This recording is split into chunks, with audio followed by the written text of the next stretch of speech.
Hey you guys, what's up? It's Sharknado 54 here, and I am sorry for not uploading anything in a couple months, but I made a promise to myself that I would make my best and worst of the year lists. Now, obviously, you don't know much of the movies that I've reviewed or seen this year because I haven't done many videos this year, but welcome to my top 10 worst movies of 2017. I actually saw more than 10 bad movies actually from this year.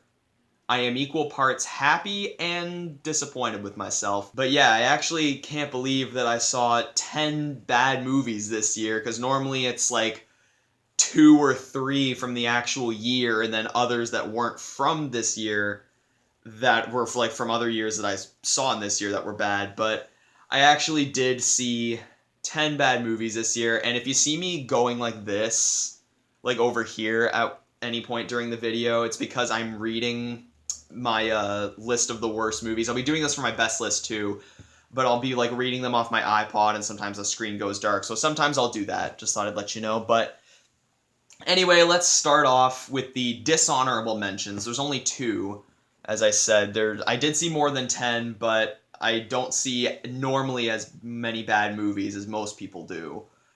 But anyway, let's just get started. The dishonorable mentions are XX and Cult of Chucky. The last one came as a surprise to me because I was actually really excited for Cult of Chucky because I'm a pretty big Chucky fan. I like most of the movies in the series, but this one just didn't do it for me. The story started off really promising, but it got dumber and dumber as the movie went along.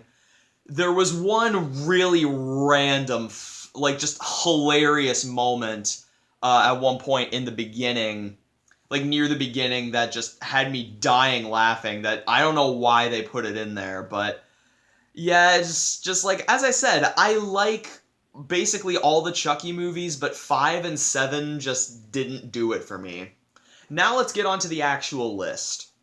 Number 10 is Rings. I'm a really big fan of the first Ring movie.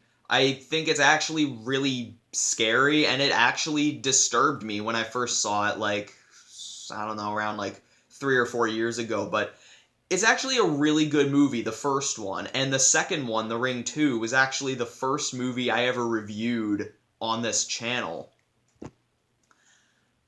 But Rings, it wasn't scary, and they basically just took the idea and basically modernized it. Instead of a tape, it's now like a video file. And I'm gonna be honest, I was enjoying the first half decently enough. Like, I thought, oh, this might be like a guilty pleasure of the year for me, but the second half just goes straight down the tubes and just becomes completely unenjoyable, and they literally show the ending in the trailer. So if you do want to watch Rings, don't watch the trailer, because they literally show the ending in it. Number 9 is Death Note. This is another one that I was actually excited for. I've heard of the anime that it's based on. I've never seen any of it, or if I have, I was like a little kid. But yeah, I was really excited about this because it looked really cool, and Adam Wingard is a director I happen to like.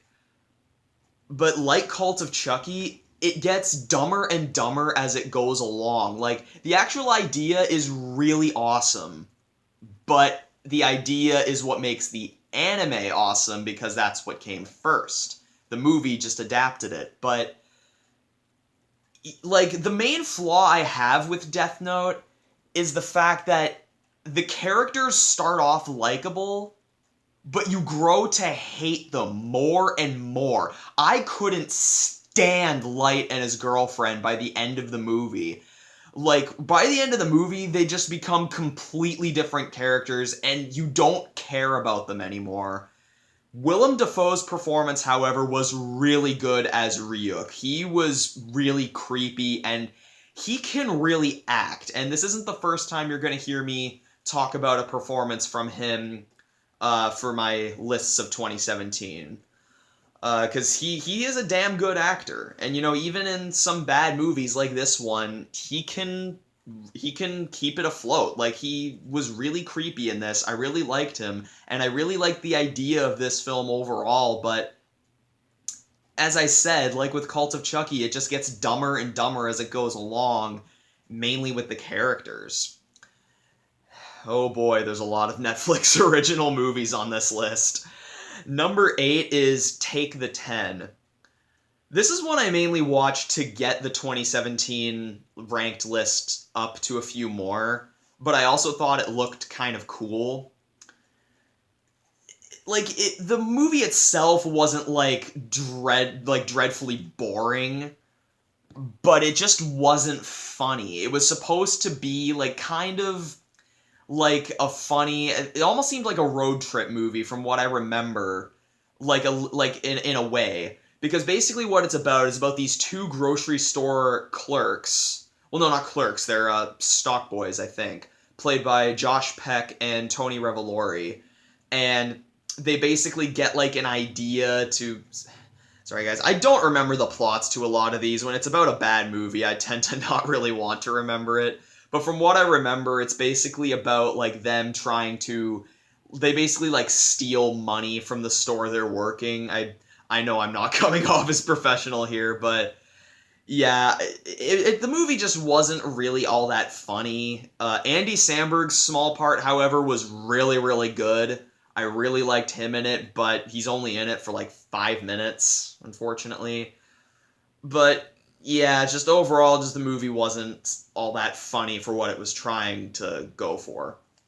Number 7 is a made-for-TV movie that, again, I watched to get the 2017 ranked list up, and that is Girls' Night Out. And no, I am not talking about Rough Night like a lot of you might think.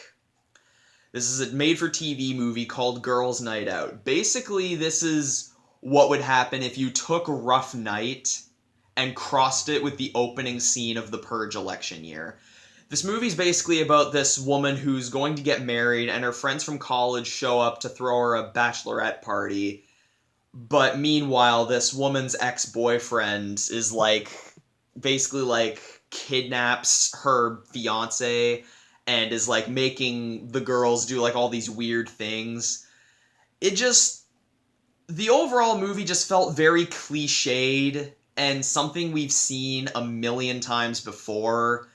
There was one actress, I don't remember her character's name. I think her character's name was Jodie or something like that.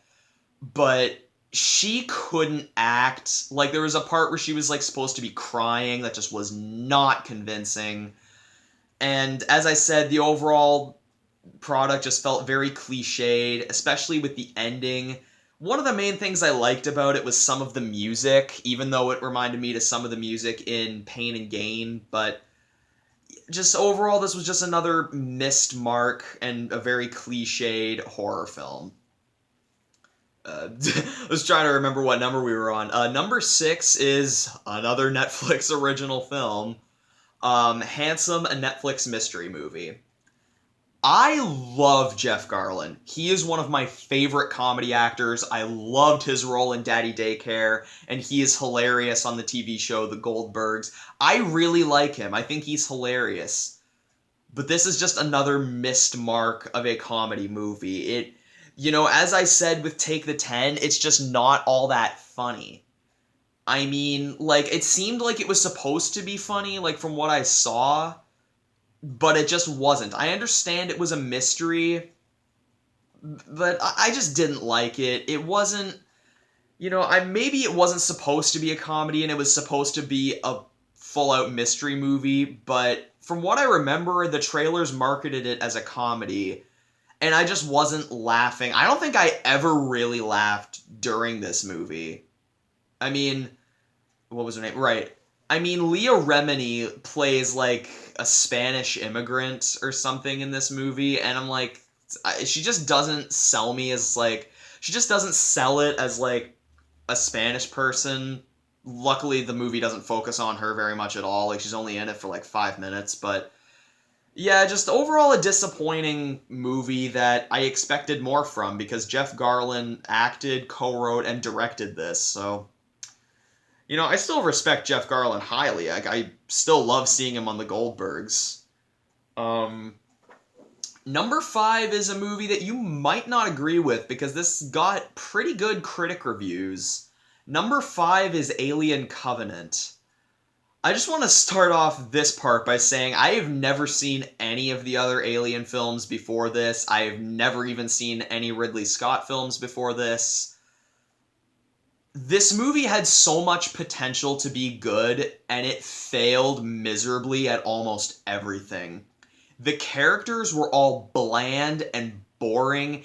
Even an actor like Danny McBride, who I really like and who I've really enjoyed in other movies he's done, like Tropic Thunder and This Is the End, he was boring in this movie. Michael Fassbender was probably the only slightly interesting character. The makeup was all right. The visual effects were awful. Like seriously, you'd expect an Alien film to have such impressive visuals, but they look so crappy. Like, it looks like they were just like, we need to get this film out, we just need to get it done, just send it off to theaters, no one's gonna notice. Just, like, I'm sorry, sometimes I just stumble over my words, but the visual effects just were so bad looking, the characters were bland. You know you've done something wrong when the best performance in your movie is from a 53-second performance from James Franco. I kid you not. He's only in this movie for 53 total seconds. That's not really relevant, but anyway, let's just continue on. Number 4 is Underworld Blood Wars. Like Alien, I've never seen any of the other ones in the series. I believe this is like the 5th or 6th one. No, this is the 5th one, that's right. And I had quite a few flaws with this film. One of the main ones being, like, I guess, like, I just couldn't really tell what was going on. I mean, the lighting in the movie wasn't good. I know that, you know, due to a vampire movie, like, they can't go out in sunlight, but it's like, when your movie's like that driven, like, you have to at least make it look visible. I couldn't see a lot of what was happening. And, you know, like Alien Covenant, the visual effects were alright at times, but other times, like, they just didn't look good. Like, there's this one scene with a werewolf that just looked very obviously, like, CGI'd in there. And the sound editing wasn't very good. Like, I'll give you an example of one of the lines and exactly how it sounded. I will not have her name. Like, that's actually how it sounded in the sound editing. Yeah, I probably won't watch any of the other ones in this series. It just was a badly executed film. Like, Alien Covenant is watchable. It's kind of a guilty pleasure for me. Like, I can watch it again. But Underworld Blood Wars was just boring and just badly executed. Number 3 is Sharknado V Global Swarming. I watched all the Sharknado films to prepare for this. I had a great time doing that. But Sharknado 5, how is it? It sucks. But it's amazing. It's truly great. One of the greatest of the year, actually. By the 5th entry in the series, you should know these films aren't meant to be taken seriously. They're trying to make these as badly as they can. And this one really did it well. Like, they really made it really funny and ridiculous. Like, Abby Lee Miller appears in this movie, and her cameo is literally so funny. Like, I was laughing a lot throughout this whole movie. The ending just made me laugh. It really does suck, but it's truly great. Jeez, this video is getting to be really long. I'm sorry about that.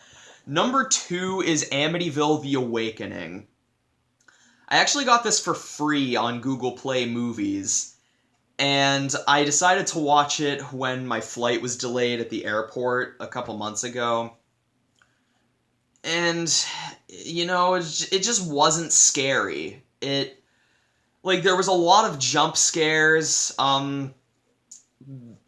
They even, like, the movie The Amityville Horror even exists in the universe of this movie. And I'm sorry, like, when it comes to bad movies, I try not to remember them, but, like, the movie just wasn't scary. There was a lot of jump scares. Jennifer Jason Leigh's character annoyed the living hell out of me. Bella Thorne's nice to look at. So there's that. But that's about all it has. Yeah, just don't see Amityville: The Awakening. It's just a bunch of jump scares. Now it's time for my number one pick for the worst film of 2017. The Bye-Bye Man. Some of the stuff in this movie was truly weird, and not in the weird you would think. Some people are saying this is like more of a guilty pleasure movie for them. It's a so bad it's good movie. I even heard somebody say that, like, this is probably going to become the next The Happening in the next couple years. The Happening is enjoyable. This is not. The scares just weren't effective whatsoever. The characters were boring. I watched the unrated version, which has a lot of, like, extensions that, like, make it, like, R-rated. And just, like, some of the stuff they put in that version is so stupid and pointless and just doesn't have any sort of effect. It doesn't have any sort of place in the movie itself. The opening scene, however, was really cool. I really liked how it was done, but after that, the movie just gets very stupid, like a lot of horror movies out there. Anyway, guys, that's it for my list of the worst films of 2017. I know this video is probably going to come out poorly, but when it comes to the worst films of the year, I don't really want to remember much from them, but anyway, I hope you guys enjoyed this video. Stay tuned for tomorrow, which is going to be my list of the best films of the year. Subscribe for more content. Please leave a like on this video if you enjoyed it. And remember, you guys, whenever finally getting up to 10 worst films of the year, say no to drugs.